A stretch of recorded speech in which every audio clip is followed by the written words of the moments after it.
It is a broken system. It needs to be audited. It needs to be completely dismantled. We didn't have ICE years ago, before 9/11, and I can tell you we were fine. Democratic Congresswoman Rashida Tlaib stepping up her criticism of ICE. And as you just heard, the Congresswoman suggested that the United States was fine without ICE in the years before September 11th.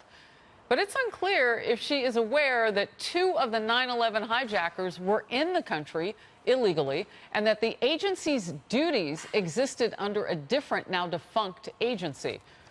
Tom Homan is former acting ICE director and a Fox News contributor. So first of all, let's just start with you and the facts. Your thoughts?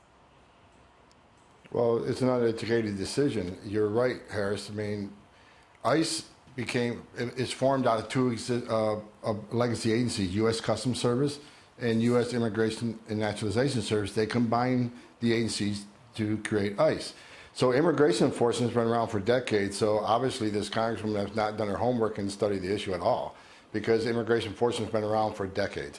But the big changes, ICE enforcement operations, specifically with immigration-related arrests, are more targeted, more sophisticated. Back in the INS days, there used to be area control. The agents used to walk through airports and bus stations just looking for people that they had a reasonable suspicion were in the country illegally. Now, every arrest made by ICE is a targeted enforcement operation. They know exactly where they're going, exactly who they're going to arrest. And the data shows it out. 90%, 89% of everybody ICE arrests either has a criminal conviction or pending criminal charges. Operations are much better now than they were under the legacy agencies.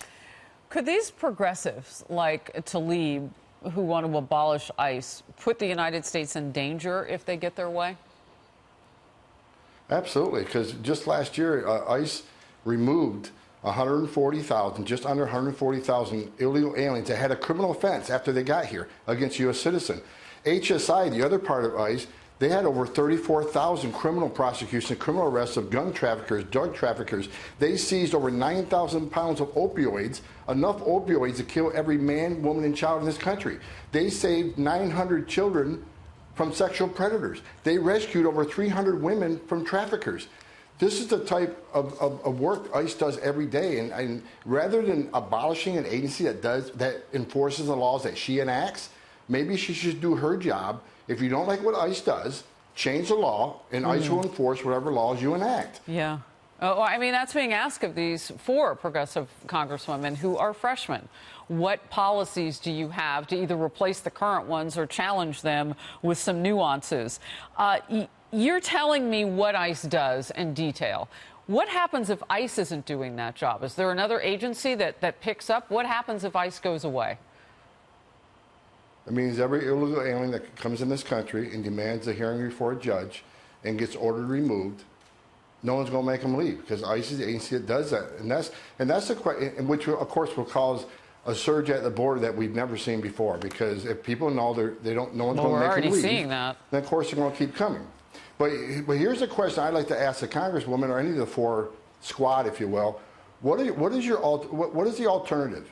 If you built a system, a legal system, and they got a right to see a judge, and the judge says you must leave the country, that is my decision, legal decision. If we don't see those decisions through and make these people leave, which is ICE does, and which they seem not to like, what is the option? The option is ignoring them, let them stay in the country illegally, which is going to bring more people to this country. It's going to put more people in harm's way, more women be sexually assaulted, more children will die, more cartels will get richer. This is a legal option. If they don't like it, change it. But I don't see any other option than enforcing the law. Tom Homan, former acting director of ICE, will bring you back. This conversation needs to continue. Thank you, sir. Absolutely.